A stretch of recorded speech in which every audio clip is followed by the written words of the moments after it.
Good morning, love. Good morning. Did you say hello? Say hello. What's your brother doing? You guys, I have a second cat. He is, always under here. Hi, honey.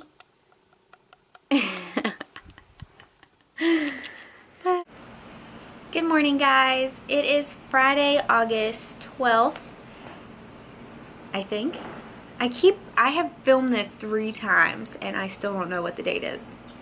It's Friday, August 12th. The workout footage that is in this video is from Tuesday, August 9th.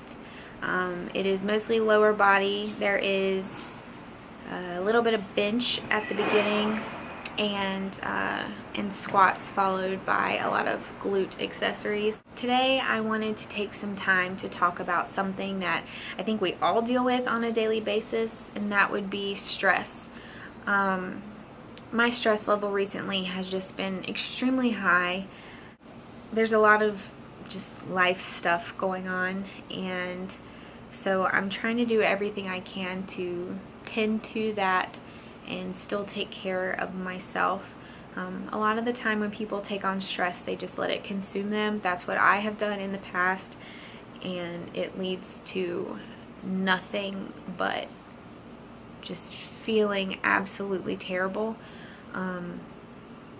It can actually physically make you ill, you guys. Stress is a very serious thing, and if you can do a couple things even to try to lighten the load on your body, you should. So we have exterior stresses, things caused by life situations, friends, families, school, work, all sorts of things, just stuff that really stresses you out constantly. And that's what most people feel they get their stress from. But you also tend to put a lot of stress on your body without even knowing it.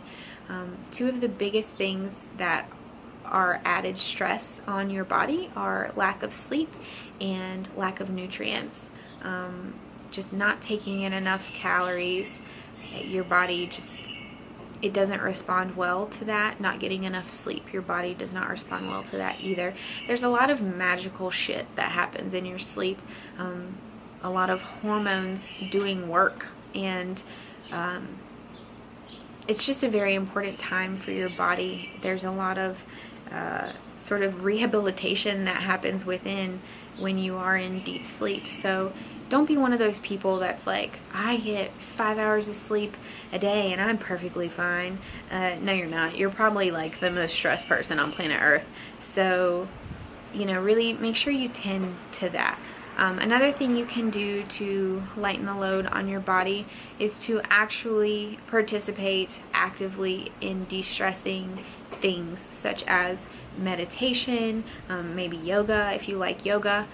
Spend some time in the bath, read a good book, light some candles, and don't talk to anybody for 30 plus minutes. And I promise you'll feel better afterward. Another great thing you can do to de-stress is to get off of your cell phone. Stop, like there has to be a certain time of the evening when you stop replying to work emails, and when you stop scrolling through social media. Like, I know it's so addictive, I do it all the time. Social media can tend to make us feel like crap about ourselves if we're not careful. So just be very aware of that, One thing that I find myself doing to de-stress is I really take advantage of my alone time, especially in the car. I do work an hour away from where we live, so there are 2 nights a week that I make the drive home, and during that time, as of late, I have been using it to decompress. I don't really want to talk to anybody. I try to have it as my alone time, and sometimes I don't even listen to music, and if I do, it's music that just makes me feel good, that brings out good feelings inside of me. I use that time to think about my day. Think about the good, think about the bad, just sort of process those feelings, because when I get home, the last thing that I want to do is walk through the door and throw it all onto Gary. Because if I've had a bad day, that's not good for him to have to take that on himself. He certainly knows when I'm really stressed. He knows me very well, and he does everything he can to help, but sometimes he just listens to the same crap situations time and time again. So I try not to throw all of that on him. Another thing that I do sometimes to release stress is I will vent things on social media. That's really not always the best plan. If something's really personal, sometimes you should keep it to yourself. But sometimes I feel like I really need to get something off of my chest, and I did that this week about a serious topic or something that's serious to me. So sometimes I will do that. It really helps to hear from people that have been through similar situations as you, or that just are there if you need them. You'd be surprised how many people have been through a lot of things that you've been through. You're never alone. I have to do stuff like that. I have to talk about how I feel. I can't bottle things up because I am a learner. I am. And I have learned a lot from my past and from how I used to deal with things, and then what eventually happened to me because of the way I deal with things. I did post a few months ago on Facebook that when I was like 11 or 12-ish years old, that I had an anxiety disorder that led to me pulling the hair out of my head. Thousands of hairs a day. That was how I dealt with stress. And the reason that I even had stress to deal with at the age of 12 is because I took on other people's stress. When we were adolescents and teenagers, we had a tough environment at home around that age. So I took on his stress. I took on my mom's stress. I took on my sister's stress, and it led to me physically hurting myself. That's something that even now at the age of 28 that I have to actively think about and try to control and keep from happening, because when I was young there was, I can't even see the camera screen, sorry guys. When I was young there was no controlling it. I didn't know how to control it when I was young, so I refuse to take on other people's stress. Sometimes when I'm at work, like, you'll know your clients are stressed, and the only thing that you can do is just be the absolute nicest person you can be to them. Don't stress them out further. Have a fun session, and that's that. I refuse to let my stressful days wear off onto my clients. My clients will never know when I'm having a bad day. One thing that I do not use to de-stress that a lot of people do is alcohol, because I have definitely caught myself participating or giving into addictive behaviors in the past. There have been times when I drank every single day to the point of getting drunk, and I do, addiction is in my family. I do deeply care about my future and preventing that for myself. So for me, in my eyes, using alcohol as a form of stress relief is just a very bad habit. And if you are fortunate enough for it to still be just a habit, and you are wise enough to see that you're doing it, then you have all the power in the world to change it. There are so many other healthier ways to de-stress yourself.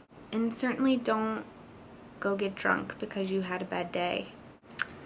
If you have a lot of bad days in a row, that can create a pretty big issue.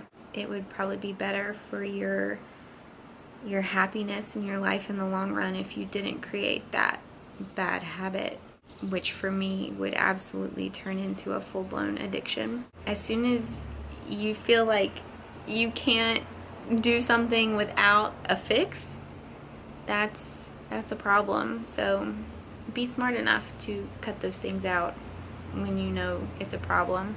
At the end of the day, the reason that I wanted to discuss stress was because you should be trying to live your days the happiest way you possibly can, doing something you love, spending it with people you love. Not everyone is fortunate enough to have the things that you have, and that can be one of the thoughts that helps you de-stress sometimes. If you really want to be the healthiest human being you possibly can, you need to be happy. If you're not happy, you're not healthy. So remember that, and really work hard at spending the time on yourself that you need to find happiness, to find a much more stress-free, sort of blissful state, because you deserve it. And I've worked with a lot of people who have felt selfish for prioritizing their health and their happiness, and you shouldn't, because I can tell you right now from my own personal experience that if you're unhappy, or if you are a very stressed, high stress individual, it's going to wear off on the people around you. And if you have children or a spouse, clients, or customers, whatever, co-workers, don't let your stress rub off onto those people. It's not fair to them, and that is much more selfish than spending the time, dedicating the time that you should to being a happier and healthier human being at the end of the day. So I really appreciate you guys listening today. This was a more serious topic for me right now with everything I have going on in life. I'm not sure if I will post everything that I have just said, but I hope that you got something good out of it, and just thank you for listening, and I will see you guys in the next one. Bye.